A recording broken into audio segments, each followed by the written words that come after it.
Olá, gente. Bom dia, boa tarde, boa noite. Não sei que horas você vai estar nos assistindo, mas gratidão pela audiência e espero que cada cada uma permaneça aqui conosco.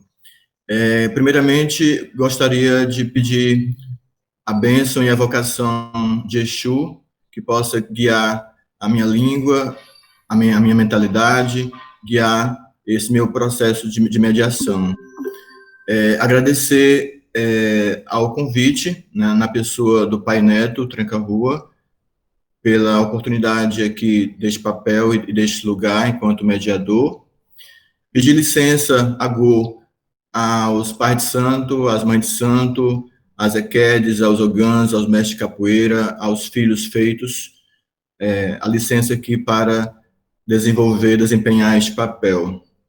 E aí, estamos aqui reunidas para fazer um debate, uma discussão sobre os impactos da pandemia nos povos de terreiro, né, em especial no Ceará, fazendo recorte Fortaleza, Grande Bom Jardim. Né.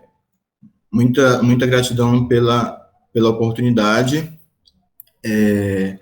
E aí nós teremos, eu sou Adriano Almeida, eu sou sociólogo, mestre em linguística, associado e atualmente na posição de conselheiro gestor do Centro de Defesa da Vida Herbert Souza, é uma OSC de bandeira dos direitos humanos. Nós integramos a Rede de Desenvolvimento Local Integrado e Sustentável do Grande Bom Jardim, a Rede DELIS. Compomos também o Ponto de Memória do Grande Bom Jardim, e temos também uma integração e participamos da articulação do Comitê Popular de Enfrentamento à Covid no Grande Bom Jardim e demais periferias de Fortaleza. Então, aí, feito as apresentações, né, gerais, as introduções, nós teremos hoje, né, para essa discussão, esse debate sobre os impactos da pandemia nas comunidades espirituais e povos de terreiro, as convidadas Janaína Baobá, do Maracatu Nação Baobá, gratidão, e a Janaína. Gostaria de dar uma saudação rápida?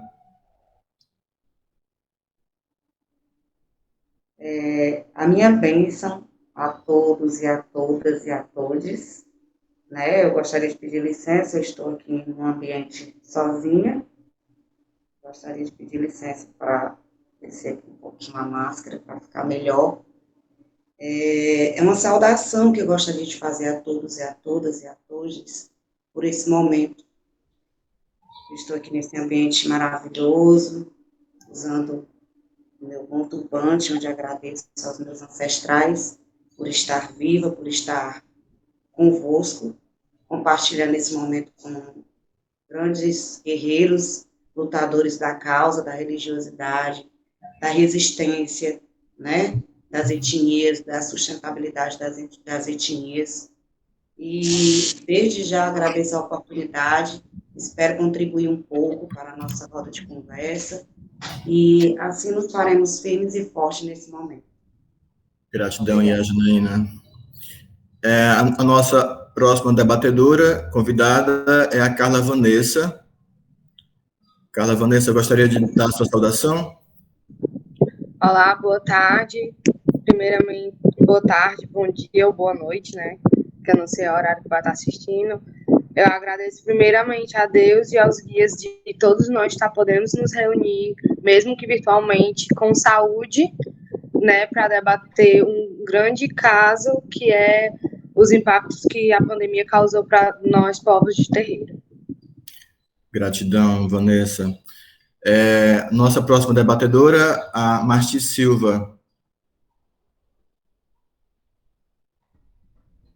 Bom dia, boa tarde, boa noite. Eu quero agradecer pelo convite, pela oportunidade de estar aqui fazendo esse debate tão importante sobre os impactos da pandemia sobre os povos de terreiro, mas eu quero também, considerando que pessoas com baixa visão poderão nos assistir, fazer a minha autodescrição.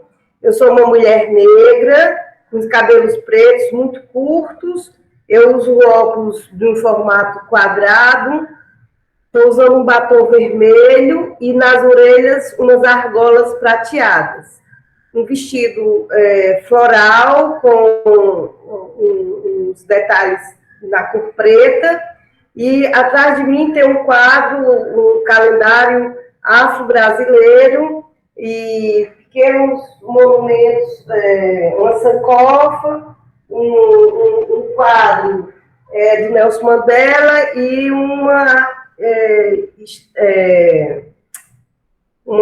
estátua de uma representação da mulher negra africana. Mais uma vez, muito obrigada e com certeza teremos um ótimo debate. Janaína, Carla e Adriano estaremos juntos e juntos. Gratidão. Momento de aprendizagem. Obrigado, Marti, pela dica aí da autodescrição. Aproveitando a deixa, vou seguir aqui também nessa perspectiva. Eu sou um homem negro, cabelo preto, curtinho, cortado à máquina, quase no zero. Estou com uma barba, com bigode, vestindo uma camiseta azul e, ao fundo, uma parede lisa cinza. Aí eu gostaria também de chamar a Yá Janaína para também fazer a sua autodescrição.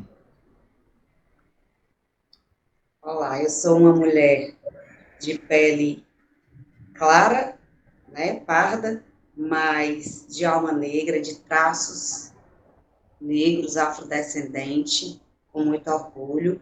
Uso aqui uma bata, que é uma vestimenta que uso nos toques da religião, na rotina diária, né?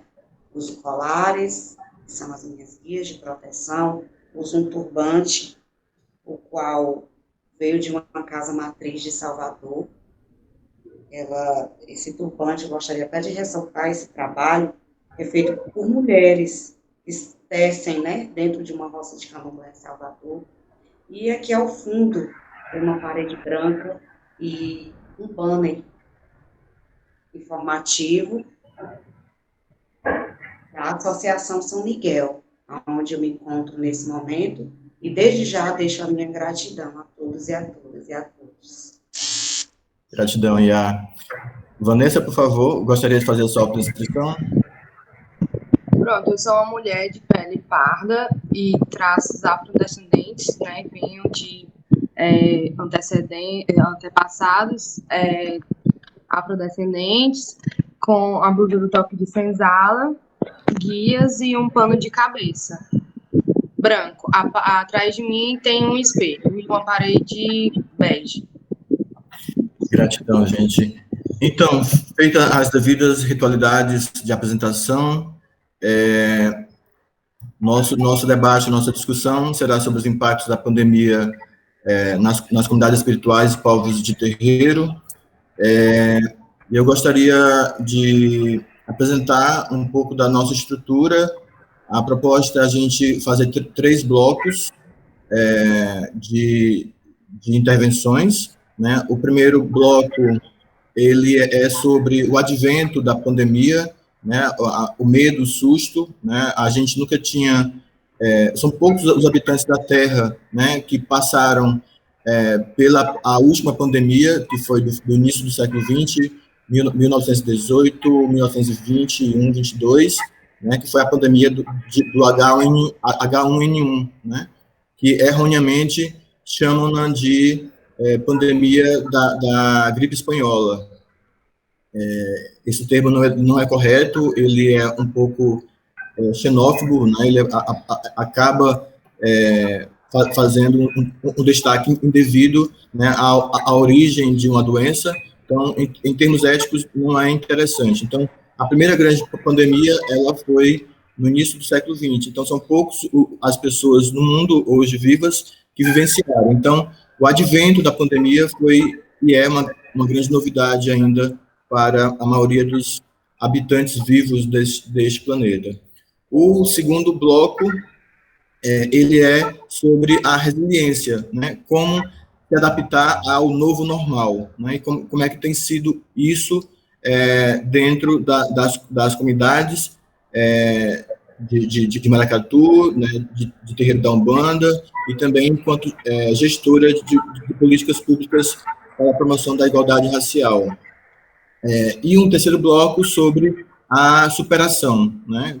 Como é que a gente pode apontar aí os caminhos para um outro momento fora desta agonia, né, e dessa angústia de viver com eterno sentimento de medo e de apreensão sobre a possibilidade de contaminação e também de contágio desse vírus e dessa doença tão nefasta. Então, essa é a proposta. E aí eu gostaria, inicialmente aqui, de fazer um rápido preâmbulo sobre o cenário, né, pandêmico, né, sobre as questões que são atinentes ao que a pandemia, né, nos trouxe. E aí, a pandemia, ela desvendou o curativo que cobria as feridas da sociedade brasileira, né? Nos forçou a encarar nossas dores coletivas mais profundas e fez emergir o debate do racismo estrutural. A pauta que as ciências sociais tanto se esforçaram em camuflar no século XX. O advento da circulação mundial do novo coronavírus mostrou à sociedade do atraso, né? Tanto a colonialidade marcante no pensamento e nas práticas e fazeres da sociedade política nacional brasileira, quanto o apego de membros do atual governo federal às crenças medievais, obscurantistas, fundamentalistas, negacionistas e às ideias da supremacia branca, né? Como aquele gesto de Felipe Martins, assessor especial de assuntos internacionais, né?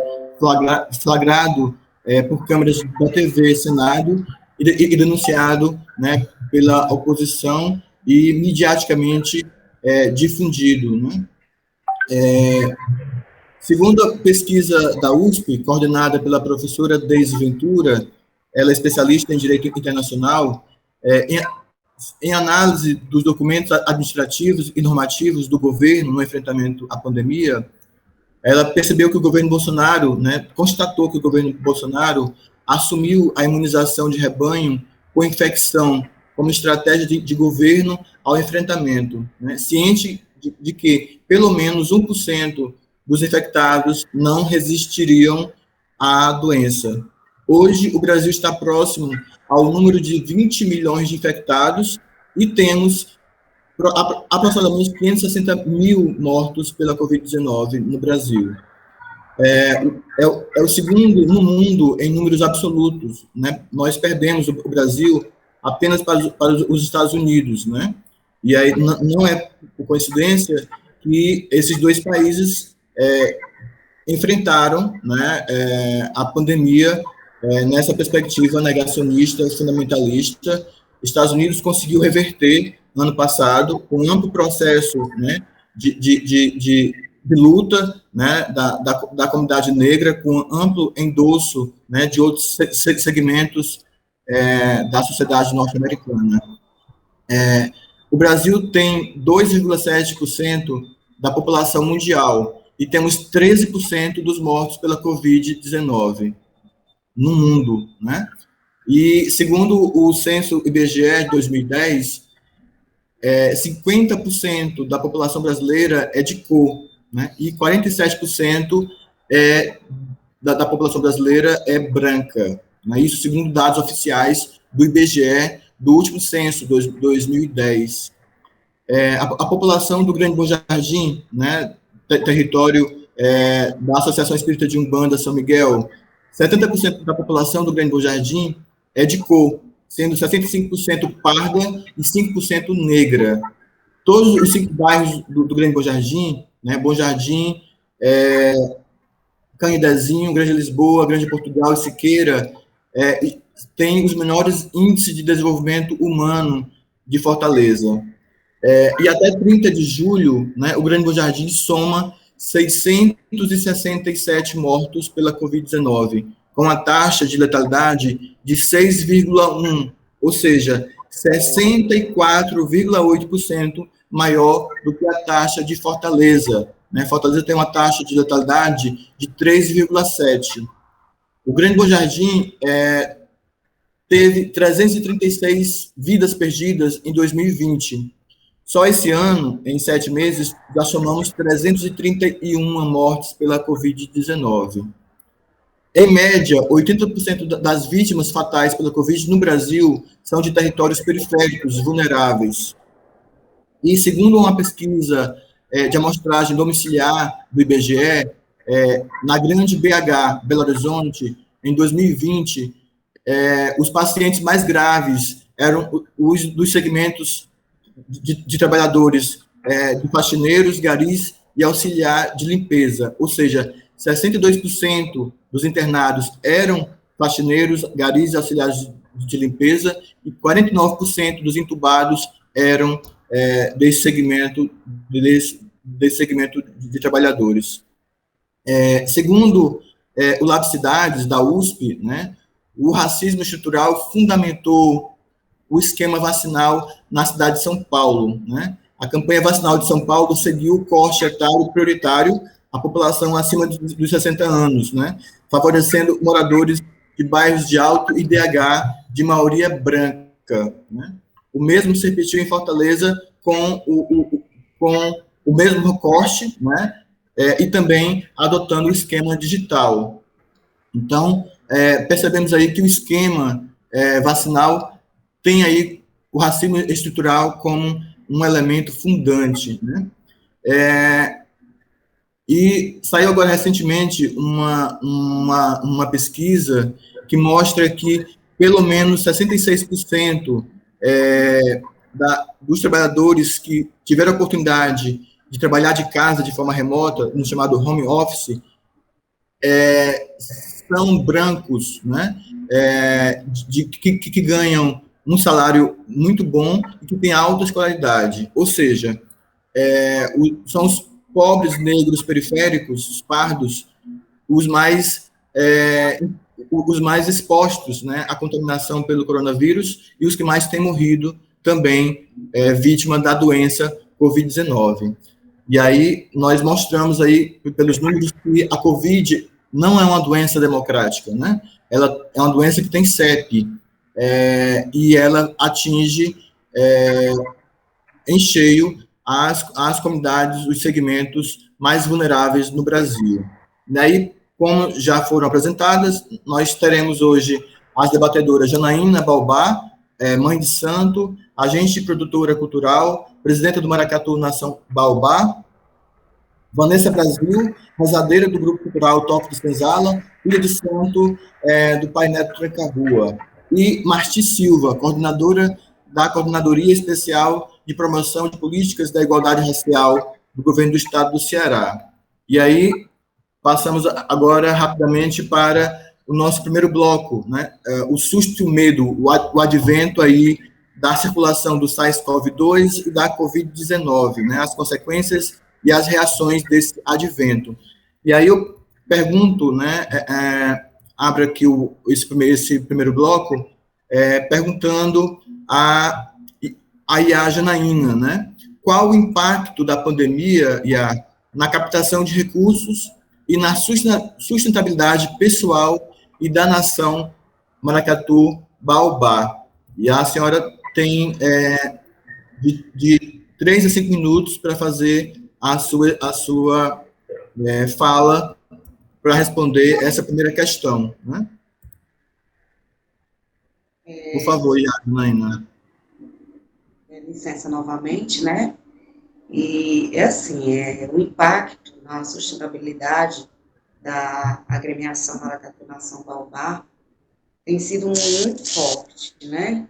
Porém, agregamos em torno da nossa equipe, do nosso grupo, da nossa associação, da nossa entidade, artistas, músicos que dependem da música, dependem do trabalho da noite para sobreviver. E o impacto no caminho deles, mediante esse período, tem sido muito forte, onde nós nos reunimos para tentar ajudar uns aos outros, onde tivemos que nos reinventar, né, quanto sociedade civil, como grupo de resistência, como grupo de cultura afro, como um grupo de patrimônio imaterial da cidade de Fortaleza, tendo a sua sede matriz ali no bairro da Bela Vista, e sua filial aqui no Grande Bom Jardim, né, no bairro da Granja Lisboa, fica situado na Avenida do Cultura 1764,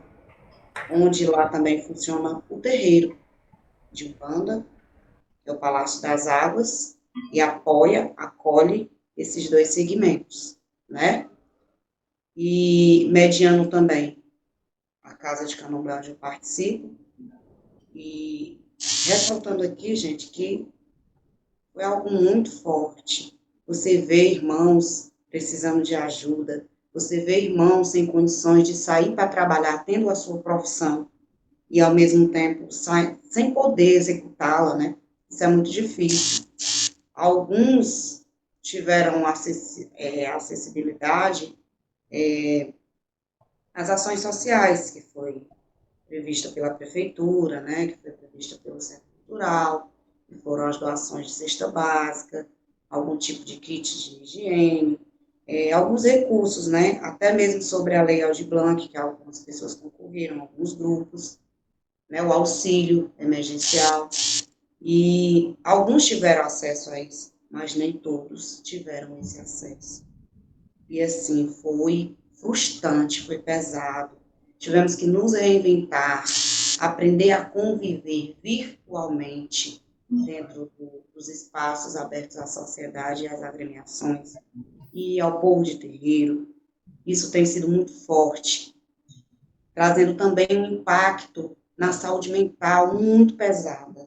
Eu não conto quantas pessoas tiveram problemas mentais, tipo depressão, tipo pânico, medo de sair, de propagar a sua religião, porque tinham medo de contrair a doença. Outros tinham medo de repassar, né? Por saber que tinha a outra situação de ser assintomático ou não, né, de preservar a vida alheia, a vida do seu irmão, a vida do outro. Então, isso dentro da periferia foi muito impactante, por muitos não terem acesso a planos de saúde, muitos ter que ir no atendimento público mesmo, ofertado pelo município e estado. Isso tem sido muito forte, muito forte. E desenvolver políticas públicas para agregar algum meio de sustentabilidade, de resistência, isso tem sido também muito difícil, porque nem todos têm esse acesso. Isso tem sido cada vez mais fechado, né? Isso tem prejudicado muitos grupos, tem sido poucas aberturas, né, de editais públicos. Alguns editais públicos têm várias burocracias que nos impedem de sermos contemplados, isso precisa ser visto pela política pública, né? Teria que ser uma coisa de igualdade, realmente, de igualdade racial, de igualdade de gênero, de um olhar mais profundo pela sociedade periférica, que passa por maus momentos. A violência também, ela tem crescido muito nesse impacto da pandemia, muito.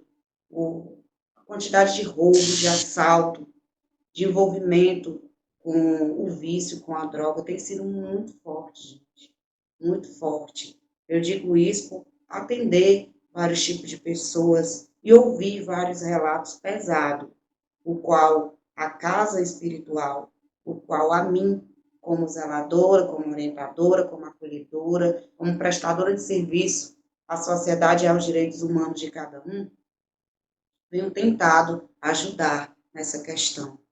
E para mim não tem sido também tão fácil, né? A minha família tem passado também por momentos difíceis. Eu tenho um filho de 9 anos, o qual também depende ser mantido. E o meu esposo já é uma pessoa da terceira idade ou da melhor idade. Ele contempla 73 anos de idade, o qual ele não tem nenhum recurso nenhum tipo de auxílio, nenhum tipo de aposentadoria, e nós trabalhamos com eventos também. Como fica toda essa situação? Impactante, impactante. Isso tem entrado dentro das casas, isso tem entrado dentro das famílias, isso tem entrado dentro dos templos religiosos, isso tem entrado dentro da cultura, dos grupos de resistência, e tem sido muito impactante. Né? E o que eu deixo aqui, o meu relato, tem sido realmente de muita resistência. Aprender a conviver virtualmente, que isso não é uma prática que eu costumo dominar, né? A prática que eu costumo dominar é a prática do terreiro, é a prática da comunidade, é a prática do atendimento, né, espiritual e do acolhimento. Então, eu não tenho essa prática toda de dominar as ferramentas, né, tecnológicas. E isso tem sido bem forte, não só para mim, mas como para todo o povo terreiro. E assim, sem falar nas vidas que foram perdidas. Não tem preço. E a gente, meus irmãos, amigos.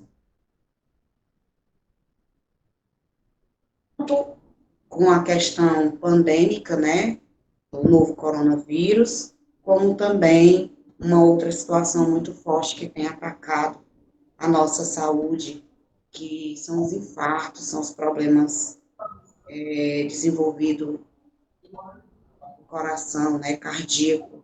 E eu acredito que isso também venha da situação mental, né, das preocupações, de tudo isso que vai acarretando, infelizmente, a esses agravantes.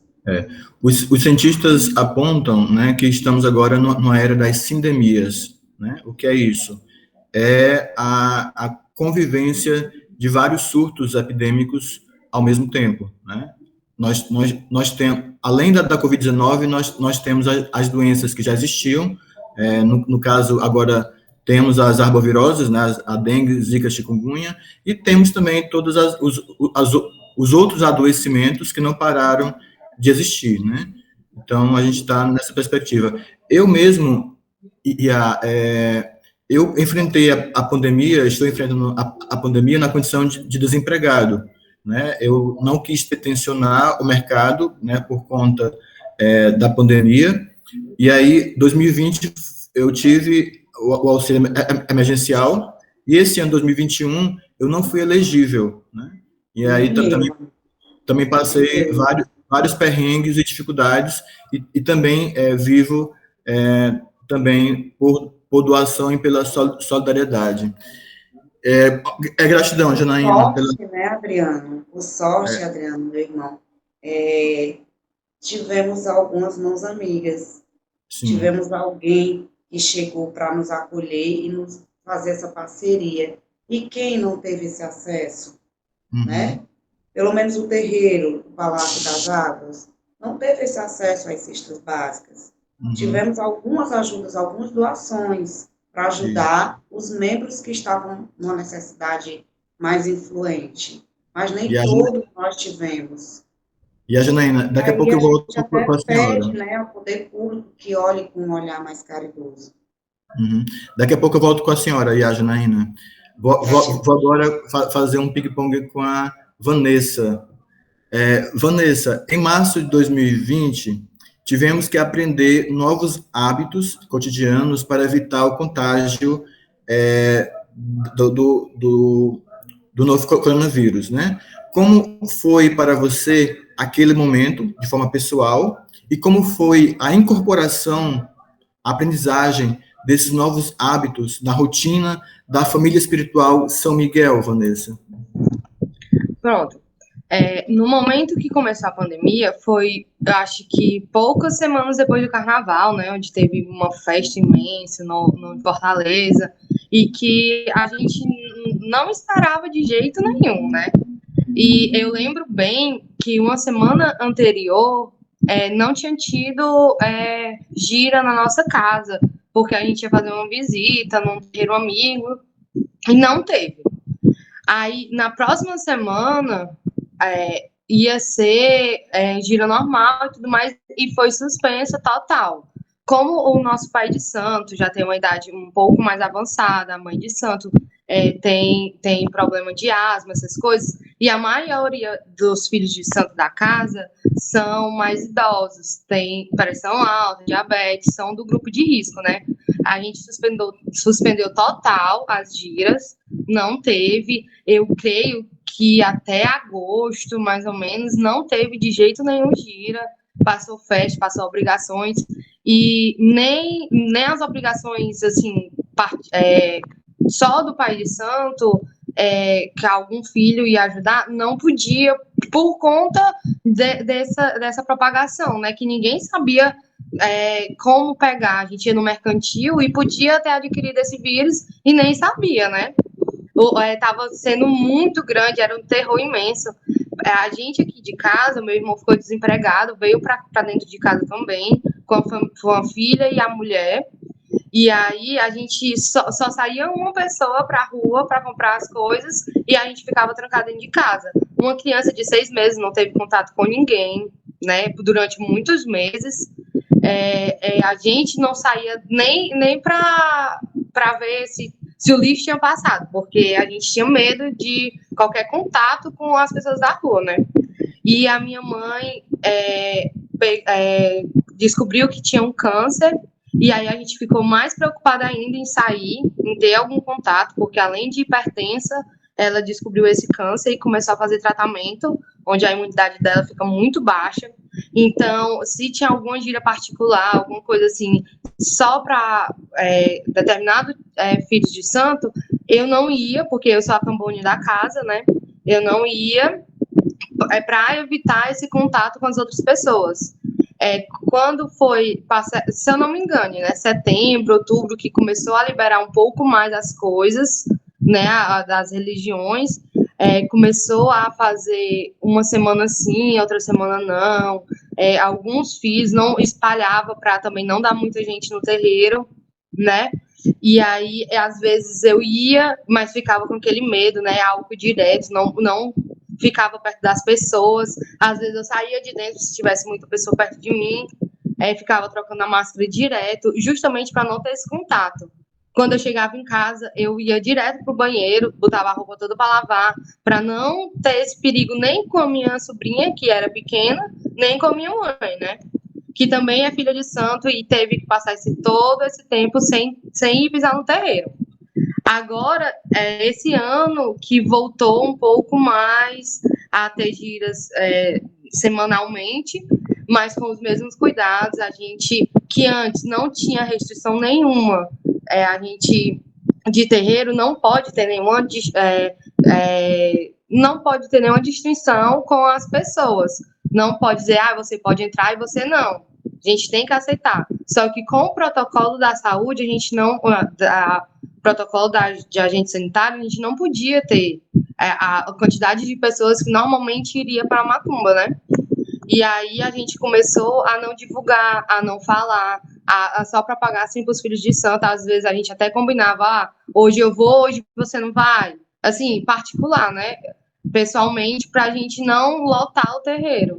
As festas a gente começou a fazer apenas oferendas, obrigações, para não ter muito contato com as pessoas. Gratidão, Vanessa.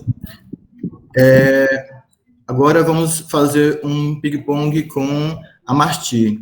Marti, o plano de gestão da pasta, né, da CEPI, para 2020 seria plenamente execuível diante do novo cenário sinalizado em fevereiro e decretado em março, estado de pandemia no Brasil, né? Sabemos que o planejamento, né, de governo, ele acontece até o final de cada ano para ser executado no ano seguinte, né?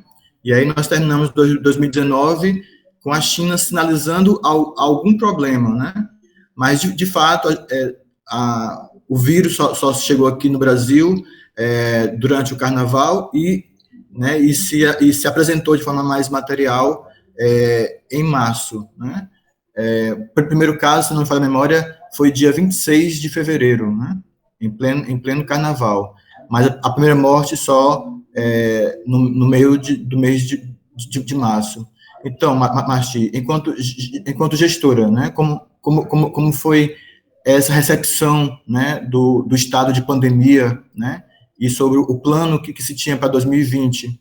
Como foi que você se virou para dar conta do recado? O seu áudio, Marti. Eu acho que a humanidade inteira não estava preparada para enfrentar esse momento de pandemia, porque o primeiro momento dela foi um momento de reclusão total. Primeiro, a surpresa. Dia 18 de março saiu o primeiro decreto, e até sair o primeiro decreto, a ideia, a dimensão da doença não se tinha. A gente sabia que era uma doença grave, desconhecida, né, e que era perigosa. Quando a OMS considerou, baixou, informou ao mundo que se tratava de uma pandemia, eu acho que isso foi o grande primeiro impacto. É uma pandemia. E aí, como você falou, Adriano, na sua apresentação dessa questão, na abertura do nosso debate, que dessa geração, ninguém teve a oportunidade de viver uma pandemia. E ainda mais nesse momento de experiência da humanidade, revolução tecnológica, uso do automóvel, né? A vida muito agitada e a vida muito fora, muito presencial, a circulação humana muito agitada. Eu acho que o primeiro momento para todo mundo, gestores e não gestores, governantes e sociedade civil, foi o momento de uma certa paralisação, né? Inclusive, se dizia assim, na dimensão espiritualista, que aquela paralisação seria um repouso para a Terra, para o planeta, que depois tudo ia voltar bem. Tal. Então é o seguinte, um momento imediato foi que, principalmente o Estado, e aqui o Estado do Ceará, que não é um Estado negacionista, e é um Estado democrático, um Estado que tratou também de ouvir, de se organizar junto com o consórcio Nordeste para enfrentar a pandemia a partir da visão científica, né, e protecionista. Enfim, o que há nisso aí uma contradição com o governo federal desde o início, né? O governo federal, o governo Bolsonaro começou ridiculariza até hoje, o que é lamentável e perverso, porque mais de 1 milhão de vidas perdidas, vidas que poderiam ter sido, mortes que poderiam ter sido evitadas se tivesse sido outra condição, né? E eu escutando aqui a Carla, a Vanessa falando da experiência pessoal, todos nós passamos por essa experiência. A CEPI, como outros órgãos de governo, tiveram que se reinventar. Aliás, como tudo na vida, nós tivemos que nos reinventar, como consumir, como comprar, como sair, como se relacionar, né? Quem tem idosos na família teve que, de repente, se ver... Eu não moro com os meus pais, eu tive que, de repente, me ver isolada dos meus pais, porque eles não podiam ter o contato, o maior cuidado disso, né, com os idosos.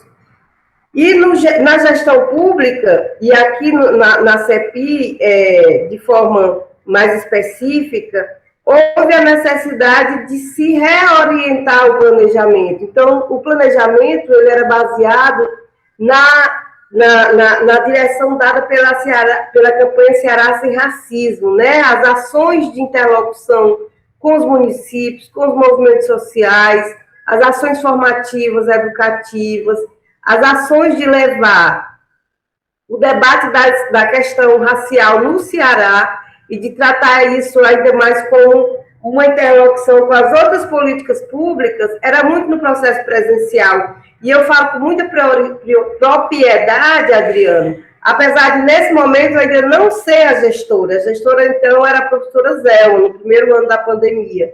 Eu vim depois, eu vim em dezembro do ano passado.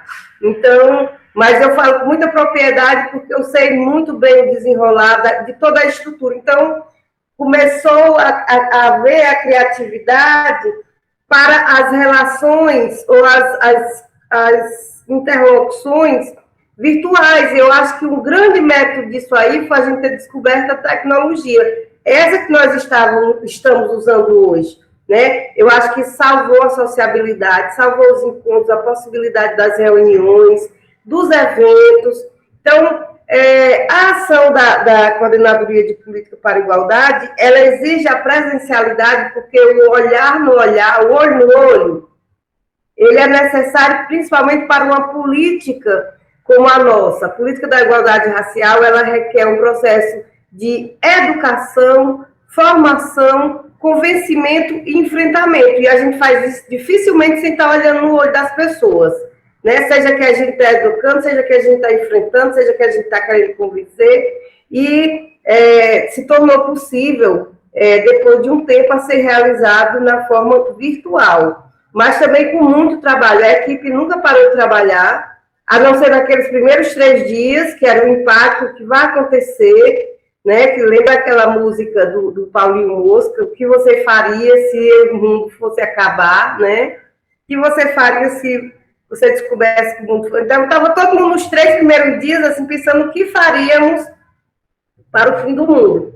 Mas a equipe não parou de trabalhar, né? Ficou no trabalho remoto, o que é um privilégio, dialogando aí com o que a Janaína falou, realmente é um privilégio você ter a possibilidade de manter o trabalho e a renda, né, à distância, porque a grande maioria do povo, principalmente o nosso povo negro, teve que se deslocar, porque o susto também foi privilegiado.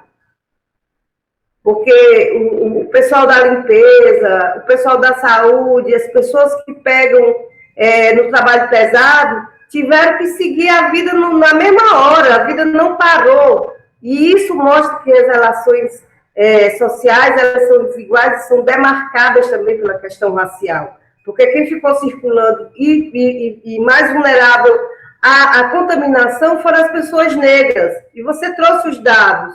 São as pessoas negras que mais se contaminaram, que mais tiveram agravamento por conta das condições de saúde, das condições de saneamento, das condições de transporte coletivo.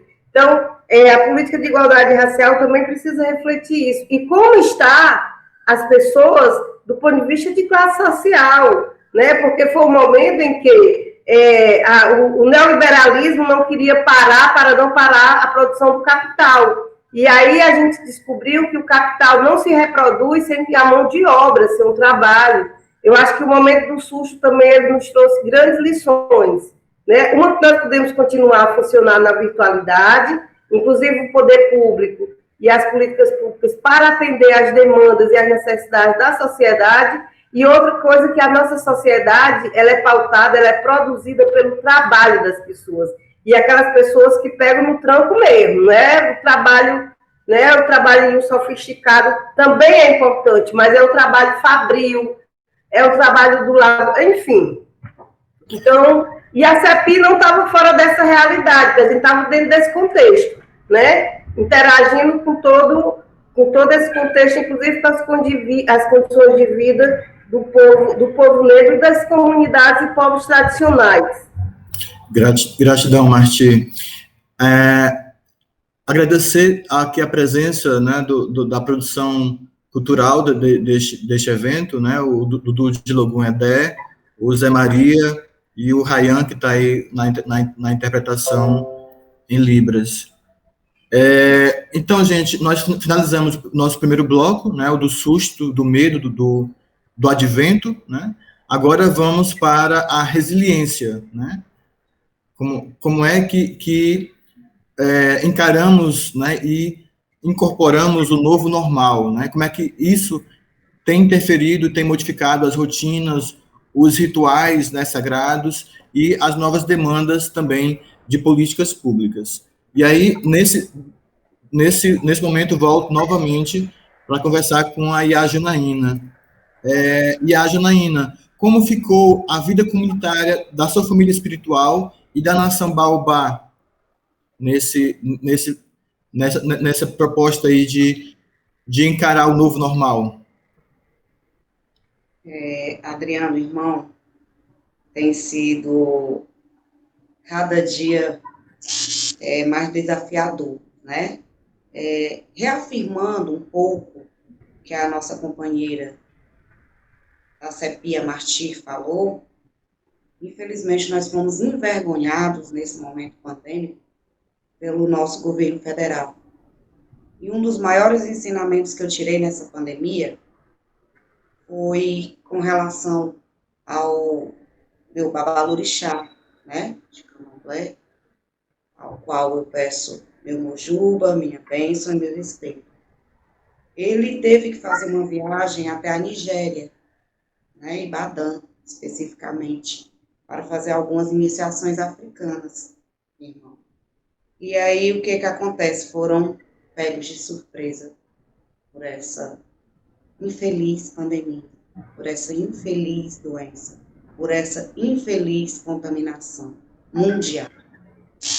E aí foi cancelado os voos, o espaço aéreo foi fechado, tiveram que ficar lá, sendo acometidos a outras doenças, o qual sabemos que lá não é fácil, é uma localidade muito carente, muito escassa de cuidados, né, de saúde e tudo mais.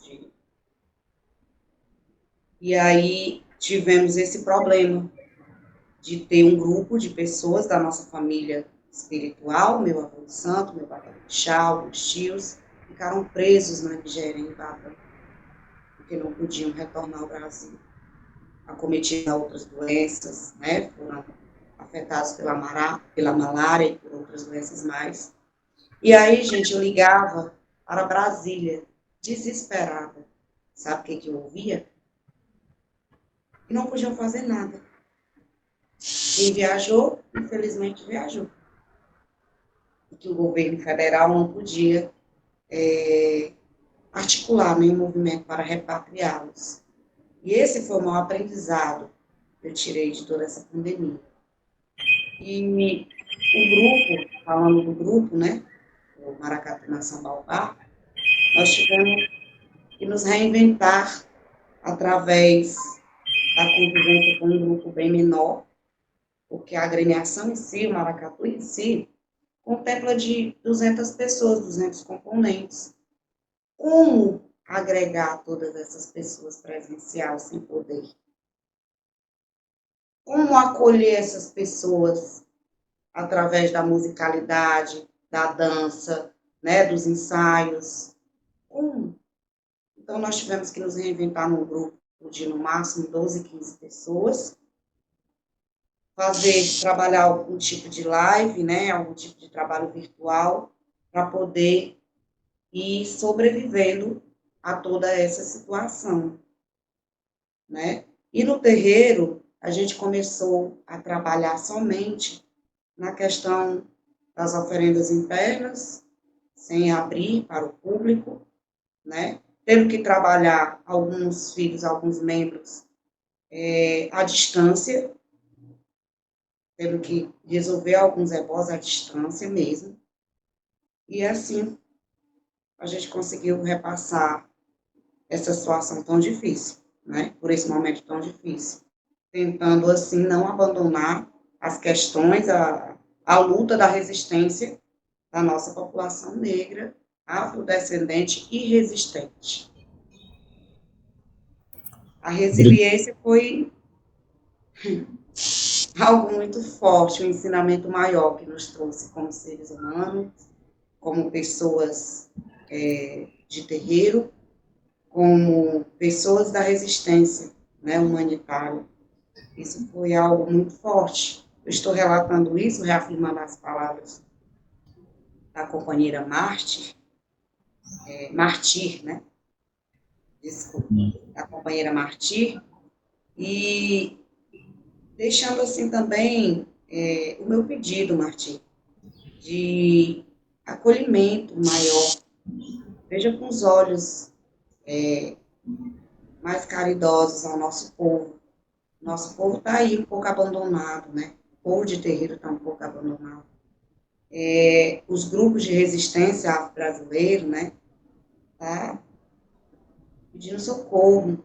Alguns voltaram a trabalhar aos poucos, mas tem sido muito difícil a realidade, você sabe disso. a realidade tem sido cruel. A resiliência de nós continuarmos aí na luta como mulheres, como figuras de exemplo à nossa família, né? Muitas de nós, como liderança familiar, tem sido muito forte, né? Tem sido algo desafiador no nosso dia a dia, na nossa rotina. Não tem sido fácil. Não tem sido fácil.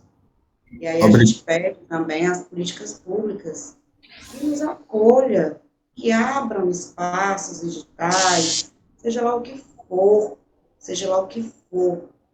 para dar abertura para a gente continuar trabalhando. Obrigado, Janaína. Eu mesmo fui bolsista de um projeto, de um edital de fortalecimento de iniciativas comunitárias no Centro Cultural do Bom Jardim, né? Foi uma perspectiva de edital no âmbito da pandemia, de transferência de recursos para fortalecimento de iniciativas de desenvolvimento comunitário, né, do Grande Bom Jardim. E aí, quando eu finalizei o auxílio emergencial, eu tive essa oportunidade, né, de ser bolsista por esse edital da Secult, por meio do Centro Cultural Bom Jardim, né, é um recurso do FECOP. E aí, passando agora a bola para Vanessa. Vanessa, estamos agora nesse bloco também falando da incorporação, né? Não só de energias sagradas, mas de um novo hábito, de uma nova rotina, né? E nós sabemos que os rituais sagrados, eles são seculares, né? São passados de forma de geração a geração, através da oralidade, a partir da prática. E aí, nesse momento de pandemia, nós tivemos que saber incorporar, além das energias sagradas, também os rituais sanitários, né? E aí a minha pergunta é, como foi para você, enquanto filha de santo, né, como da família São Miguel, como foi a mediação, né, entre a secularidade dos rituais sagrados e a incorporação de novas práticas e hábitos sanitários para a prevenção à Covid? Pronto. A gente já falou que banimos, não é nem banimos, ficou mais restrito o contato com as pessoas, né? As pessoas estão no terreiro. E aí, quando a gente voltou aos poucos o trabalho, sentamos todos, o pai de santo e os filhos, para conversar que precisávamos ter um controle. Se entrasse para trabalhar 3, 4 pessoas, dependendo do tamanho do terreiro, né? Para as outras pessoas não entrarem, ou então mandarem despertar os que já estavam trabalhando, para haver esse controle e não ter muitas pessoas sem máscara, né? Porque não tem como o caboclo trabalhar com máscara. E aí as outras pessoas continuavam com máscara, os filhos de santo que estavam em terra. O cantar força muito a voz, a gente fica doente, né? Porque tenta forçar muito a voz para, além do tambor, da maraca, do triângulo, a gente tem que cantar para ajudar e força muito a voz. Então, prejudicou muito, só que a gente precisava manter o protocolo da sanitário, né? E o costume do caboclo, que é de pedir a benção, de saravá, que a gente não podia ter aquele toque, aquele contato. Não pode, né, ainda.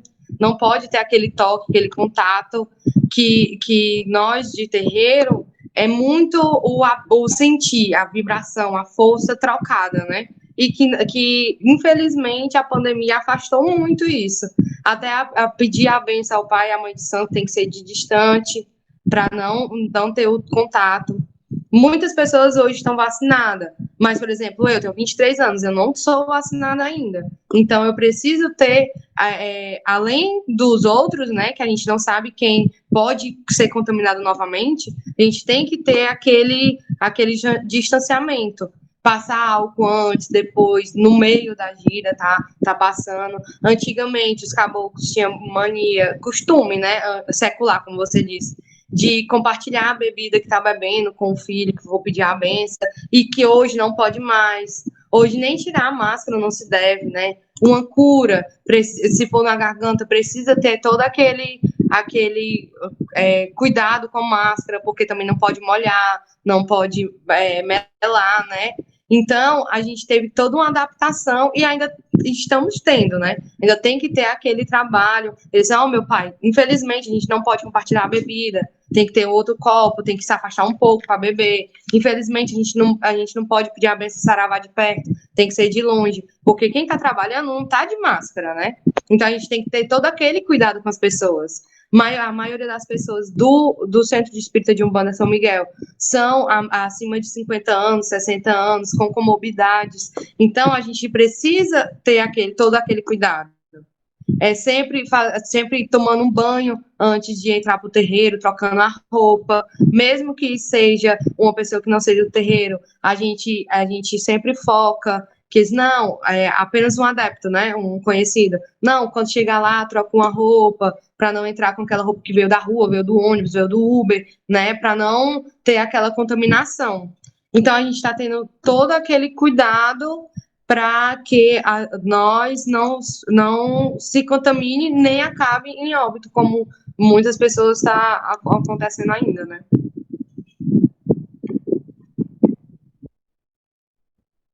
É interessante, Vanessa, como nos foi exigido, né, a incorporação, né, de protocolos sanitários, e muitos deles interferindo, inclusive, na agenda litúrgica, né, da casa. Você falou no primeiro bloco,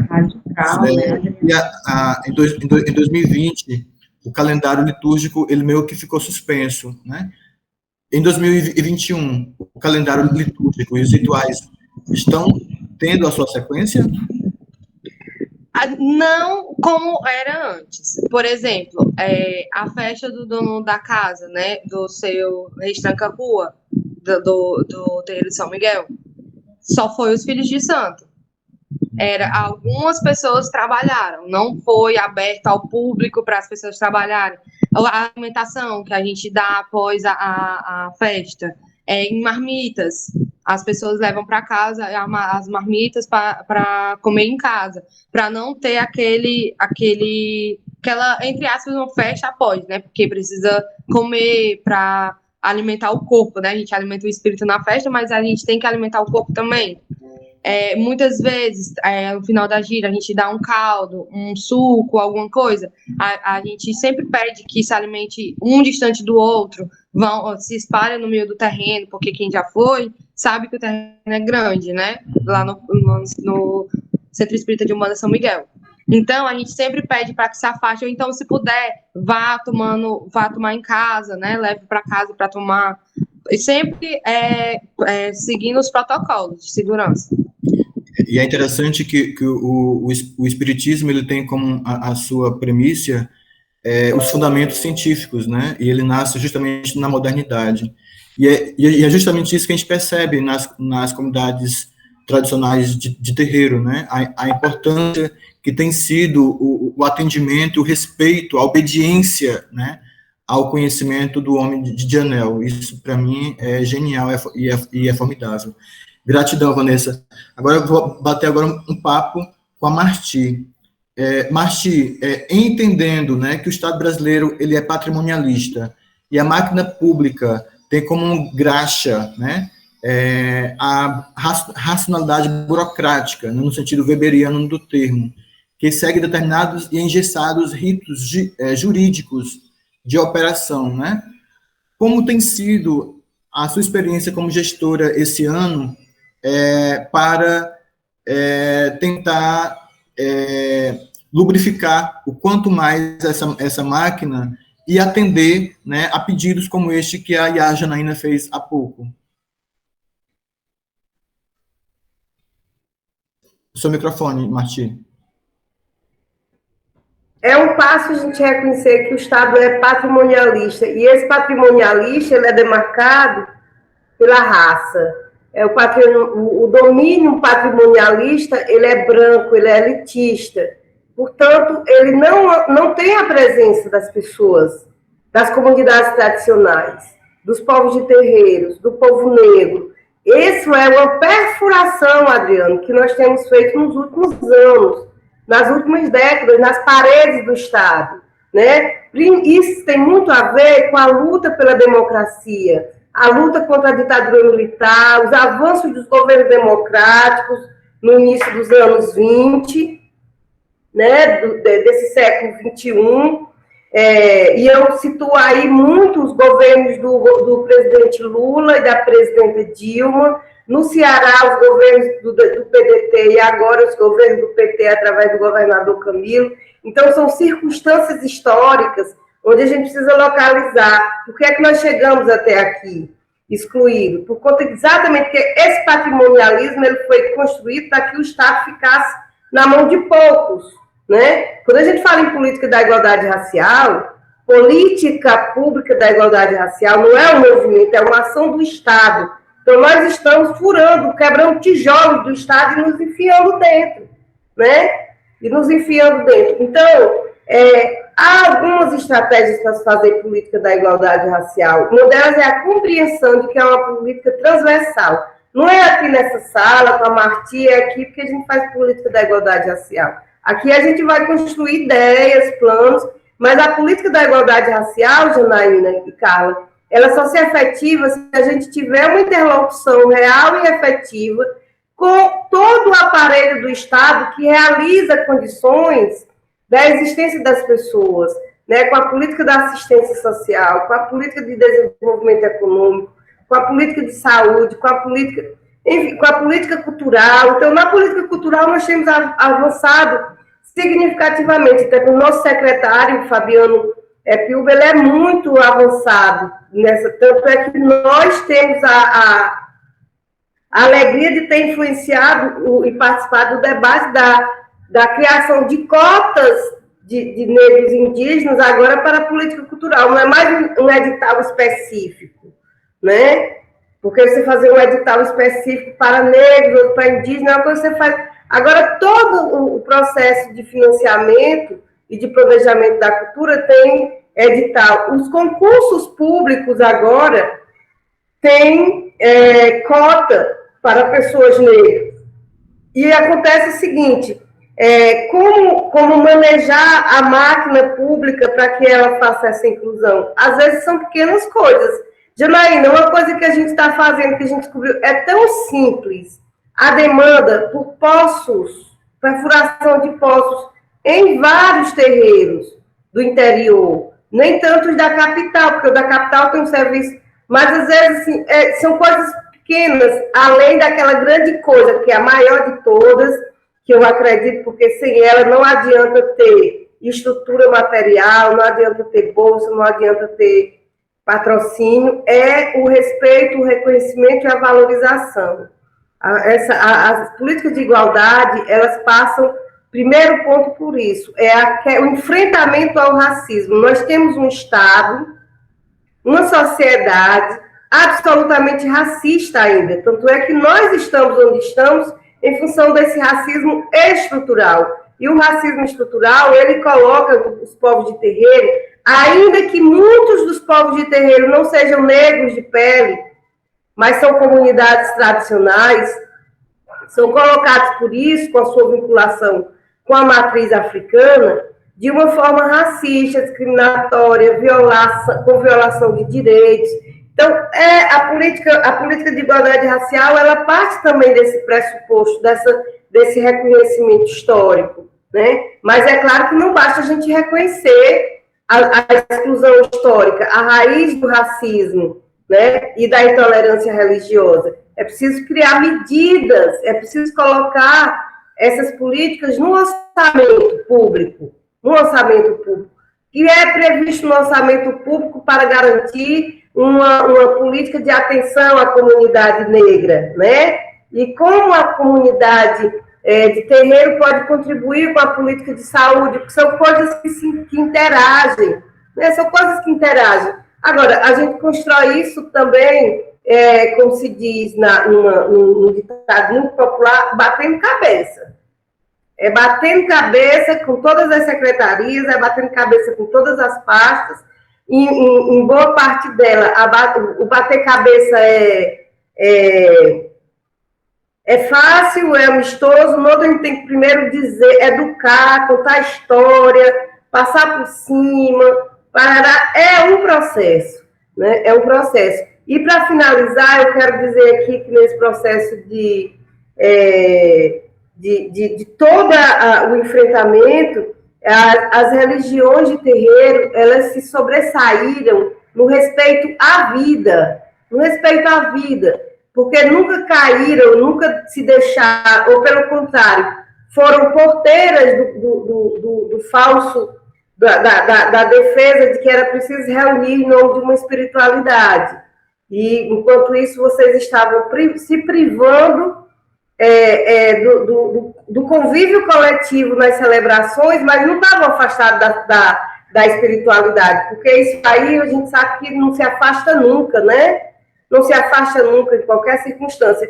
E vocês deram um exemplo para o Brasil inteiro. Enquanto líderes de outras religiões estavam defendendo a abertura dos templos e a aglomeração, vocês estavam de forma contida, muito educada politicamente e muito apegada à ciência e no que é mais fundamental que eu vejo, na defesa da vida, né, das pessoas, defendendo esse cuidado. Isso ficou de forma muito clara na fala da Carla, e eu acho que é preciso que caminhemos juntos. Nós temos feito os diálogos, já fizemos os diálogos com os povos de terreiros, extraímos daí uma pauta que nós entendemos que é comum, não há contradição entre o que a CEPI quer e que as comunidades tradicionais e os povos de terreiros querem. Porque o que nós queremos mesmo é que o nosso papel no Estado ele é racializado, não é? Nós não estamos aqui pelo patrimonialismo, não foi o mérito do sangue de família que nos trouxe aqui, que construiu a CEPI como um órgão de Estado para a gente. Isso aqui é um processo de construção e de disputa para que o Estado funcione para esses povos. E não é uma coisa simples, nem fácil, nem imediata. Também não precisamos ter a paciência da vida inteira, ad eterno. Não pode durar para sempre, né? A gente é gentil, tem paciência, acredita que demora, mas a gente também quer que seja rápido. Agora, rápido como? À medida que se organizam os movimentos, à medida que se organizam as agendas, à medida que o Conselho Estadual da Igualdade Racial tem o seu protagonismo e exerce o seu papel de controle de participação, né, social, nós fortalecemos a política da igualdade racial.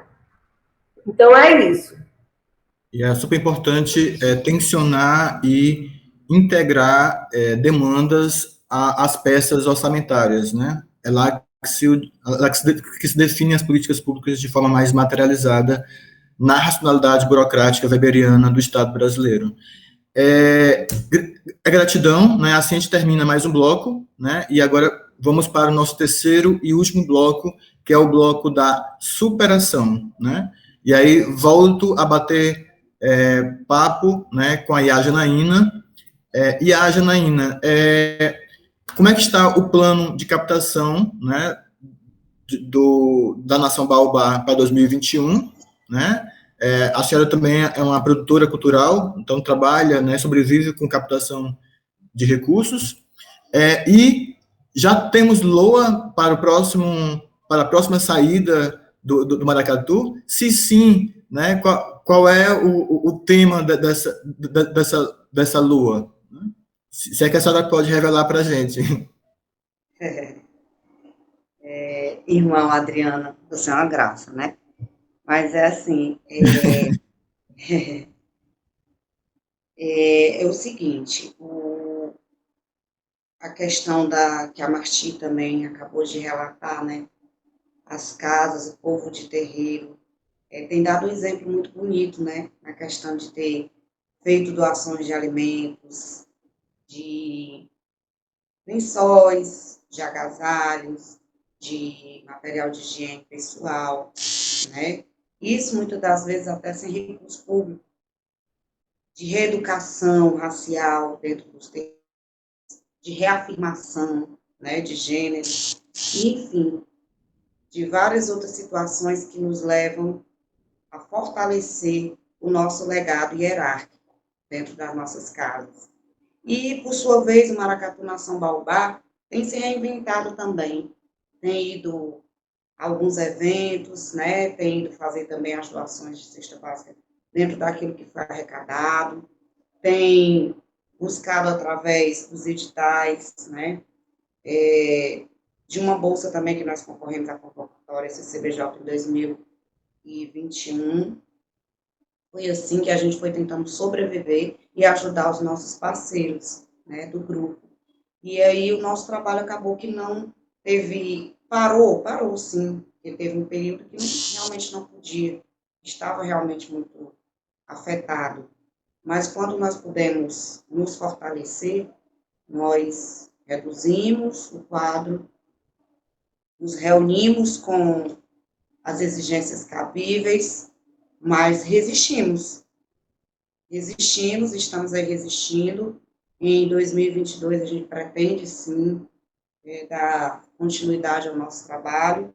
Ainda temos alguns meses de 2021 para captar recurso, para não deixar o trabalho parar, né? Não deixar os nossos amigos sem incentivo, não deixar os nossos profissionais da cultura, da arte, da música, da dança, sem estímulo, né? Sem trabalhar o seu dia a dia, que é o que engrandece e alimenta o espírito deles, que é a musicalidade, que é o toque, que é a herança afro-brasileira, né? Que trazemos isso no sangue.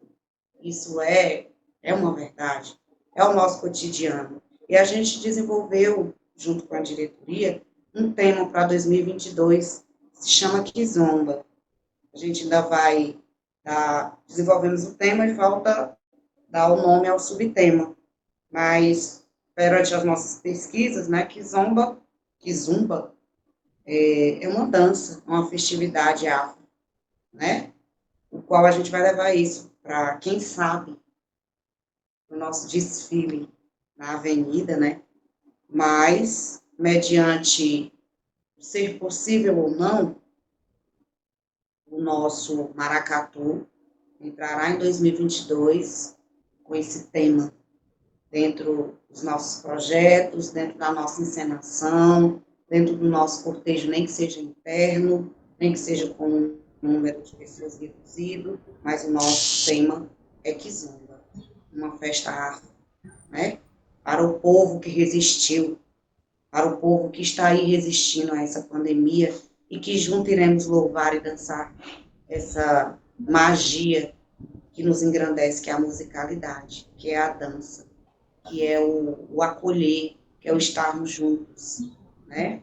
E a gente pretende dar início a esse novo projeto para 2022 e continuar 2021 tentando captar algum recurso através do nosso trabalho que já é feito dentro da agremiação, que existe e resiste há 26 anos, né? E dentro desses 26 anos de existência do Maracatu, foi criada uma célula, que é uma banda, o Batuque Baobá, o qual ensaiamos também aqui no Grande Bom Jardim. Trazemos também um pouco de alegria às crianças na festividade do Dia das Crianças, né, que está aí já se aproximando. A gente pretende fazer esse ano de uma forma bem maior, com as crianças da comunidade, abrir isso para ser na rua, para ser num ambiente de ar livre, como disse a Carla, né, se espalhando no terreno, no quilombo, porque nós somos quilombos vivos. Nós somos quilombo vivos. E aí a gente pretende fazer ainda a festividade das crianças, e quem sabe algo a mais, no Natal solidário, né? Mas é isso, o Maracatu não vai parar, não parou, apenas se recolheu um pouco para não prejudicar a vida dos nossos irmãos, mas estamos aí resistindo em defesa à vida, em defesa ao ser humano em defesa, à reafirmação como negros, como pessoas afrodescendentes, como pessoas de herança afrodescendente, não é isso?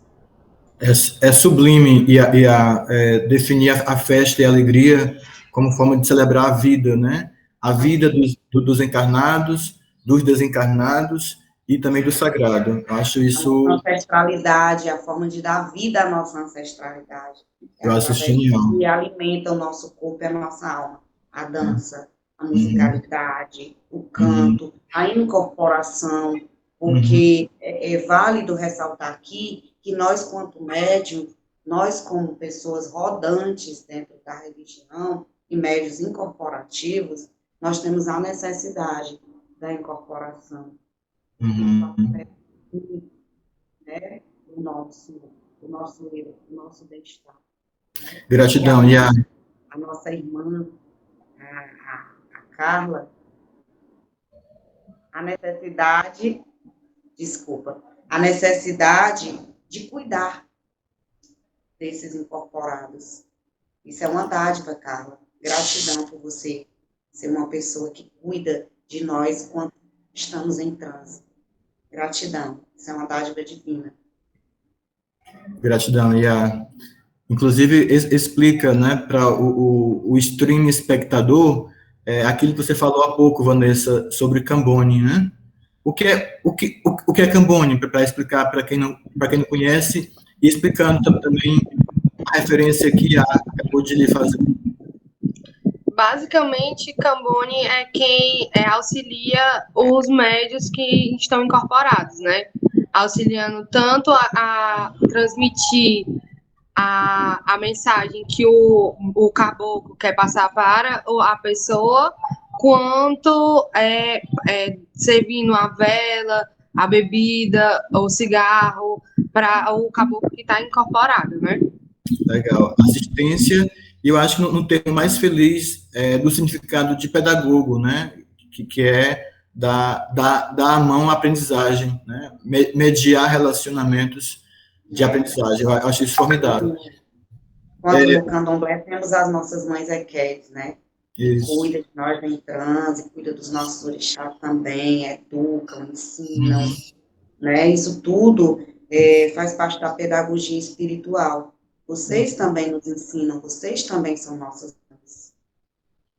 E aí, frisando que as religiões de matriz africana, elas são, por excelência e por primícia, matriarcais, né? São religiões femininas, né? Os homens estão de metidos que são, né? Vanessa, como tem sido, né? E qual o que tem significado, né? A reinvenção dos festejos a Iemanjá em 2020 e 2021. Pronto, 2020, como estava, entre aspas, no início da pandemia, né? Porque a gente estava vindo do medo, do pânico, do pavor, né? E estava um pouquinho melhor, não estava aquela coisa. Então, o Pai Neto, que junto com o Pai Ricardo, o Pai Ramudinho, várias outras associações, né? Fazem o festejo de Iemanjá no aterro da Praia de Iracema. Porém, 2020 foi tudo virtual. Se eu não me engano, começando dia 13, 14, 15, foi lives, apresentações, bate-papo, né? Então, tudo de forma virtual. Teve alguns filhos de santo que se foi fazer uma entrega, né, lá na praia, mas com todos os cuidados, todos os protocolos, né, e foi poucos. Se eu não me engano, foi 5 que teve condições de levar as suas oferendas para ofertar na jangada, né.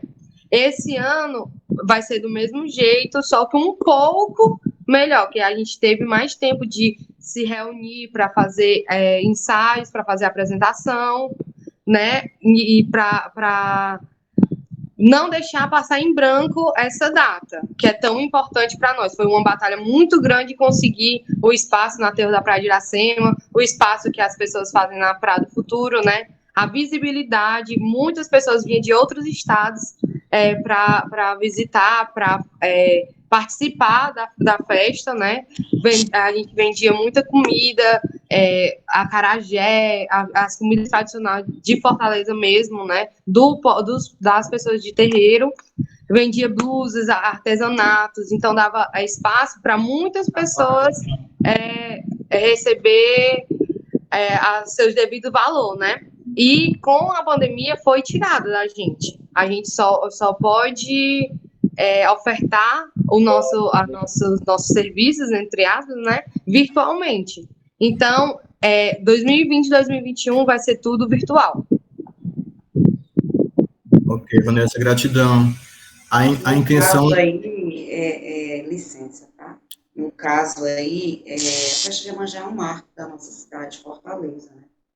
Eu acredito que não poderia ficar tão ausente. Infelizmente, existe a necessidade da presença, de ser presencial, de ter o acolhimento, de ter a forma de praticar esse ato litúrgico com a presença das pessoas, dos membros, né? E aí, esse ano, a gente tem que agradecer também que muitos dos nossos adeptos estão vacinados, né? E aí a gente tem que incentivar nos nossos terreiros a ida em busca da vacinação, para que um dia a gente possa se libertar mais desse mal que nos afeta, né? E podemos ir na praia, nas águas, deixar nossos presentes e fazer a nossa festa, que já é um marco, né? Um patrimônio material da nossa cidade, é calendário, né? Festivo da nossa cidade, e podemos contemplar com essa festa maravilhosa, tanto na Praia do Futuro, como na Praia de Iracema, como em todas as outras praias que os adeptos vão em busca de propagar essa fé, esse momento com a Rainha das Águas, que é nossa mãe Iemanjá, a mãe das cabeças, a mãe das famílias, né? E é muito importante para nós, adeptos, exaltar, porque em outras regiões, em outras localidades, essa festa é uma festa forte, onde une os nossos adeptos. Então, a gente precisa também fortalecer a nossa festa na nossa cidade, buscar isso entre os nossos irmãos, incentivar a vacinação. Precisamos incentivar a vacinação, para que nós possamos dar continuidade à nossa religiosidade, à prática da nossa religiosidade. Ok. Dudu aqui está me falando que o tempo estourou, mas falta ainda a última pergunta para Marti. Dudu, a gente está encerrando, tá? Um pouquinho de paciência, que no máximo em 10 minutos a gente termina. Marti, qual o legado da pandemia para a CEPI, né, Ceará, e terá inventário, né, de vítimas fatais de comunidades de terreiro no Ceará, da Covid-19? Eu diria que o grande legado da pandemia, não para a CEPI apenas, mas para a política de promoção da igualdade racial no Brasil, foi a garantia da inclusão dos povos indígenas e povos quilombolas como populações prioritárias no processo de vacinação. Isso foi uma grande vitória, porque o governo federal caminhava no sentido contrário, né, que é o governo da necropolítica. Ele se organiza para matar, eliminar parte da população. Coincidentemente, não por acaso, parte da população são negros, quilombolas, indígenas, né, povos de terreiro, e houve esse reconhecimento do Supremo Tribunal Federal e foi um processo de vacinação nacional. Aqui no Ceará nós conseguimos uma cobertura vacinal maior do que a média nacional para a população indígena e para a população quilombola. Foi muito esforço, porque em alguns municípios os gestores não sabiam que, sabia, mas não acreditavam, não interessavam, não levavam a sério, que tinha quilombola. Eu vi de um prefeito assim, Ai, e aqui tem quilombo? Menino, não sabia. Tem, seu Zé, tem quilombo aí. Então, é um processo que também trouxe visibilidade para a diversidade racial no Ceará, porque hoje a gente diz para os 4 cantos do mundo, Ceará tem 82 territórios quilombolas autorreconhecidos, 14, 15, 16 etnias indígenas, inúmeros terreiros, né?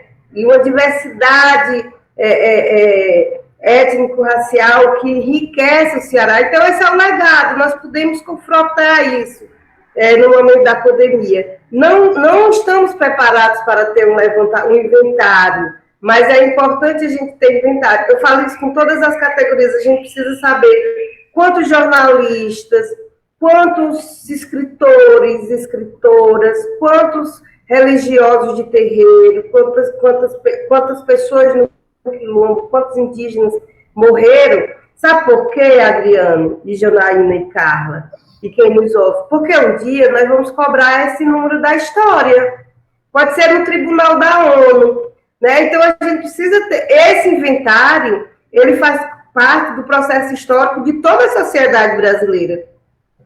E eu espero que a CEPI possa participar disso, porque nós precisamos fazer o levantamento para ter os prejuízos sociais. Os humanitários a gente não tem dimensão, né? Mas quantos talentos, quantos líderes nós perdemos, quantos, né? Por conta de porque a pandemia ela chegou no Brasil até onde ela chegou hoje, em função de uma ação deliberada do governo federal, do governo Bolsonaro, de colaborar, ou seja, ele pegou a necropolítica do Bolsonaro, ele se aproveitou do vírus e transformou o vírus no seu principal aliado da necropolítica. Então, ele vai, essa prática, essa política vai ter que responder por isso, né? Vai ter que responder nos livros de história para a memória dos nossos futuros, né? Das gerações que vierem. Vai ter que responder como uma responsabilização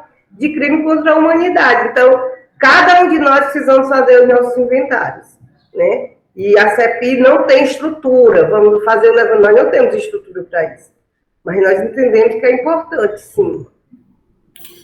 Gente, gratidão, né? Nosso tempo está estourado. Gostaria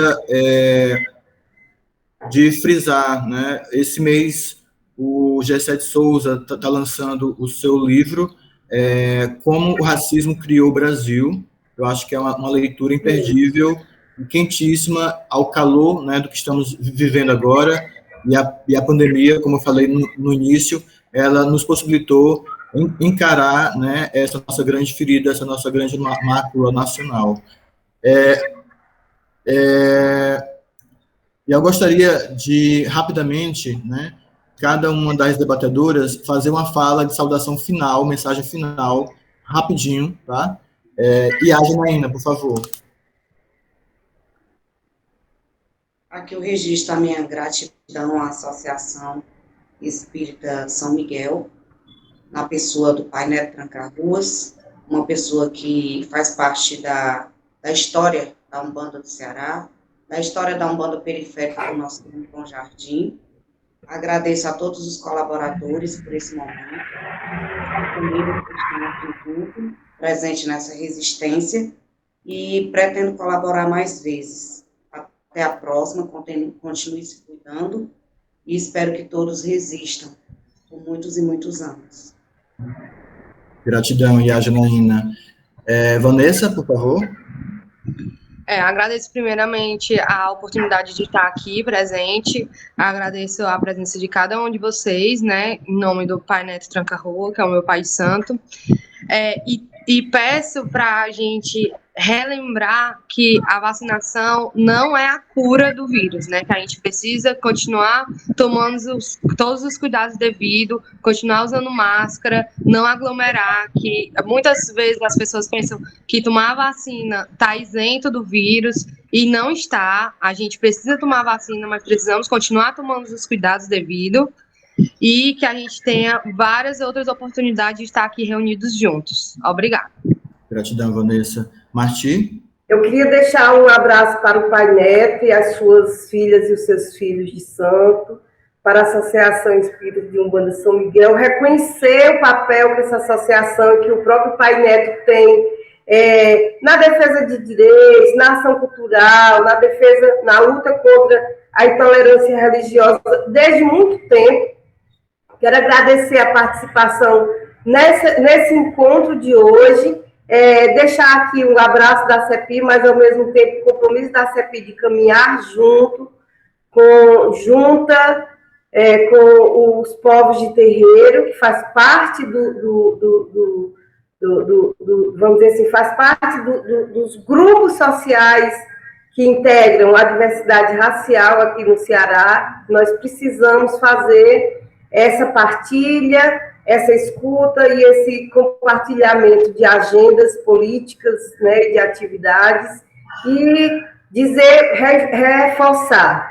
A pandemia não acabou, nós precisamos ter cuidado com as nossas vidas, com a vida das pessoas com quem nós convivemos, né, e que máscara e álcool em gel são instrumentos indispensáveis, assim como também o resguardo com a aglomeração. Não tá tudo tranquilo. Acho que a gente caminha para o processo de proteção, mas ainda não recebemos o sinal verde. Então, deixo para vocês um abraço carinhoso, solidário e de esperançar, né? De esperançar. Gratidão, Iá Janaína, Carla Vanessa, Marti. Espero que eu tenha cumprido aqui bem o meu papel na mediação, que tenhamos atingido os objetivos, que esse conteúdo ele seja difundido amplamente, né, com bastante visualizações de streaming espectadores. Agradecer ao Pai Neto, né, Tranca Rua, pelo convite, pela confiança dessa mediação. Agradecer ao apoio do Dudu de Logum Edé, que está aqui na produção, o Zé Maria, o Rayan Cavalcante aqui na transmissão, na tradução em Libras. Dizer que, atualmente, nós só temos, em média, 19% a 20% da população brasileira totalmente imunizada. Isso é muito pouco. Nós somos um país continental. Nós precisamos ratificar aí a importância da vacinação, pressionar o governo pela celeridade, né, na cobertura vacinal, na aquisição de insumos, sobretudo no avanço da quebra de patentes para permitir um maior vulto quantitativo de bioimunizantes para o Brasil, né? Salientar que na sociedade norte-americana, alguns estados estão apenas com 30% da população imunizada. E é justamente em estados conservadores e do cinturão bíblico, né, que tem travado a campanha vacinal norte-americana. E isso é muito, muito revelador do que é, né, esse processo de negacionismo, de fundamentalismo e antivacina e anticiência, né, como instrumentos aí de enfrentamento à pandemia, que é um erro crasso, né? Alguém em pleno século XXI negar a ciência, sobretudo no enfrentamento à pandemia, e achar que o mundo é plano, né? Então, fazer aí votos, né, que tenhamos aí momentos prósperos, né, de saúde e de uma revitalização e uma cura, né, coletiva brasileira, né, que a gente consiga superar esse grande trauma que é a pandemia da Covid-19. Gratidão a todos e todas.